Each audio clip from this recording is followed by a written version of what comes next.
What is going on, guys? DBG here, and if you're new to this channel and you like my content, I upload pretty much every day, and I mainly upload a lot of MyTEAM content but do a lot of other things. If you enjoy my content, click subscribe and also click that bell, which means you will get a notification for every single video I upload. So anyway, now let's get on to the video. So this is part 2 of the most overpowered players under 10k MT. I made a video about this last week, the same video, part 1. I said if it is 300 likes, I will do another one this week, which is the video I'm doing right now. And you guys hit that like goal within a day. So I'm going to set a like goal in this video of 500 likes. If this video hits 500 likes, next Sunday I will do a most overpowered players for under 20k MT. In this video we are not covering any players under 5k MT because I may do another most overpowered players under 5k. So anyway, now let's get on to the players.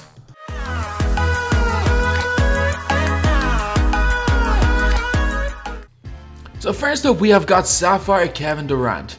This card right now is about 6k MT. I actually picked one up with 7 gold badges yesterday for 5.5k. So he does drop, and when those team packs come out on Tuesday, this card is probably going to be about 3 or 4k MT.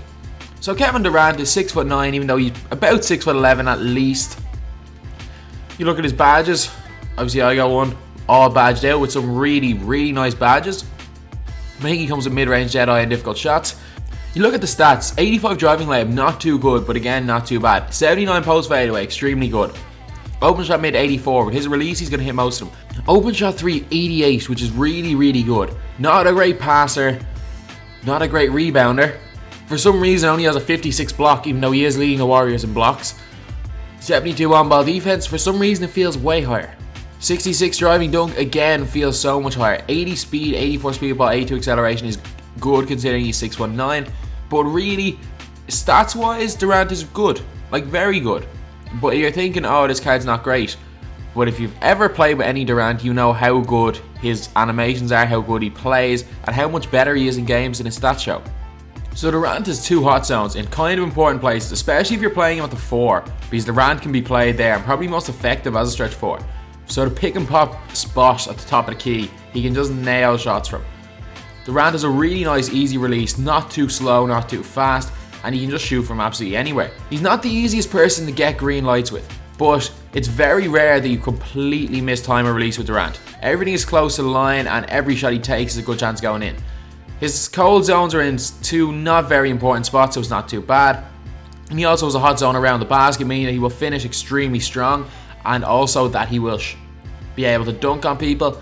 So Durant, pretty much, I would use this card as a stretch 4 because these hot zones are so OP for pick and pops. But if you want to use him as a 3, it's fine because he can nail jump shots, he can attack the basket, he can dribble, he can do everything.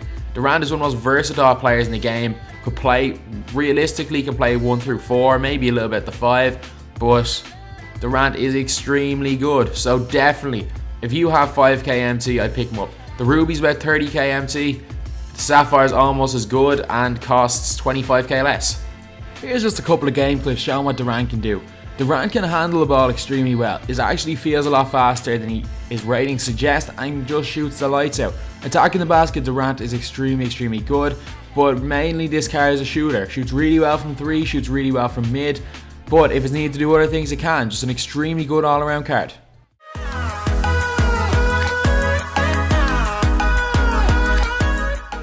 Next up we have got Ruby Marc Gasol, and you can pick either of them. I know obviously there's only one for 9,900, one for 10,000 up right now, but I picked up this Marc Gasol here for 4k MT a few days ago. So I'm just going to compare both their stats. Like literally 4k MT a few days ago. So this Marc Gasol is better offensively and the same defensively, the one on the right, but the other one has 13 gold badges, which makes it probably a much better card. So if I was picking, I would pick up the lockdown one, and I'm probably going to go sell my normal Marc Gasol and pick up the lockdown one instead. This Marc Gasol here is not as good. I picked it up because it was way cheaper than the lockdown one when I did, but now they're around the same price. So yeah, let's compare them. So stats wise, basically identical, except this Marc Gasol, the Moments one, is a little bit better shooting, much better draw foul of 85, open shot mid 92, contested 90, open shot 3 88 instead of 84. Like 88 open shot 3 for center, 92 open shot mid, and a 90 free throw. absolutely insane. As well as having good rebound, not a bad block. 69 is not that bad a rating, especially when you're 7'1", and with a 90 shot contest that helps a lot. 88 on-ball defense, 94 low post defense is exceptional. And this Marc Gasol, whichever Marc Gasol you pick, is going to be one of the best centers in the game. Can play inside and out, can defend, can hit free throws. You can keep him in at the end of the game, and they're just extremely good cards to use at 2K. So Marc Gasol does not have any cold zones. His hot zones are in mid-range, so decent for pick and pops, but Marc Gasol's release is just nice. It's a little bit long, a little bit hard to get used to, but when you get used to it, it's going to be green so often. When Marc Gasol is open, he's hitting a shot 8 times out of 10 from everywhere. He's got that hot spot around the basket, which is definitely helpful for a post player, meaning that he can score really well inside, get a lot of standing dunks, a lot of standing layups. He's got decent enough hot spots for mid-range. I know these spots aren't as important. You'd rather have him in the corner, but win some, you lose some. From the corners, Marc Gasol is just money. It's rare that Marc Gasol will miss a corner jumper. And it's rare, to be honest, when he's wide open that it's not a green light. His release is that nice. Marc Gasol, personally, I've had the most success using the Emerald with its dynamic duo, but this Ruby is actually a really good card, and I'm starting to use it and like it more and more. But yeah, Marc Gasol is just for a center.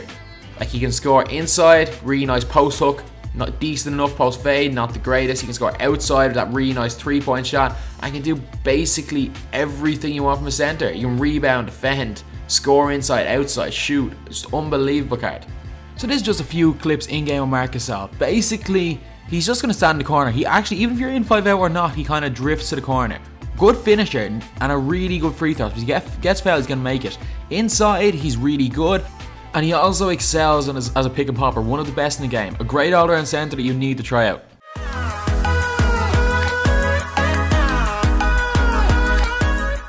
And last up, we have got Kevin Martin.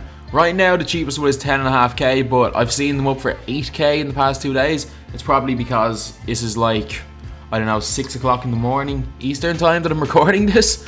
So there's none up at the minute. But anyway, 10.5k, extremely good card. He's 6'7", which means he's going to be a very tall shooting guard. 11 bronze badges, some really nice badges, but I wish they were gold, but it's better to have bronze ones than none, to be honest. Looking at these stats, 95 standing layup, 93 driving layup, meaning that he can get to the basket well. Not a great post fadeaway. 95 contest shot mid, 95 open shot mid, 94 off dribble shot mid. Contest shot 3, 93, open 93, off dribble 90, free throw 88. He's got a nice release, a decent release, extremely good. Not a great passer. Ball control apparently is good, 85. Apparently he can speed boost. I don't really use it much, but apparently he can, from what I've heard. Driving dunk 62. He doesn't seem to dunk a lot, so that's pretty much irrelevant. On-ball defense YQ 82. Not the best, but he can still compete. He's still not a bad defender. Not a great one, but not a bad defender. Speed 85, speed with ball 84, acceleration 84. And because he's 6'7", that actually feels a lot faster than the stats show. But yeah, Kevin Martin is an extremely good card to use. I would definitely recommend it because his price is only going to go up. An extremely good shooting Amethyst card. If you buy him now, there is no way when that card becomes rare that he's going to go anywhere under 10k, let's be honest. So Kevin Martin doesn't have any cold zones, and the majority of the court's a hot zone. Basically, everywhere outside the 3-point line is a hot zone. Everywhere from 3. So he's got extremely good shooting stats, like some of the best shooting stats in the game, as well as having hot zones literally everywhere outside the 3-point line. So Kevin Martin is definitely one of the best 3-point shooters in the game, without doubt. His release is a little bit weird. It takes a little bit of time to get used to, and it's not actually as fast as it used to be. In previous 2Ks, his release was the fastest release in the game, and it was so easy to get greens with him. It was so easy to hit every shot you took with Kevin Martin, but this year it's not the case.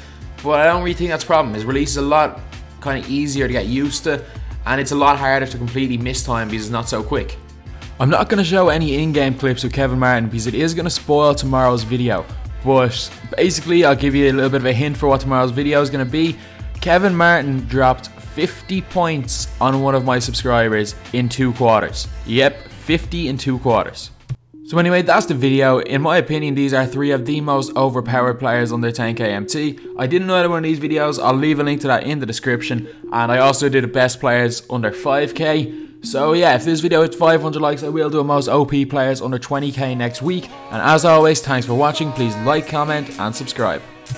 With all the things that's going on, I lost track, I felt so strong. I got you on my mind, but something's been done wrong. Sometimes I've been thinking of what to make of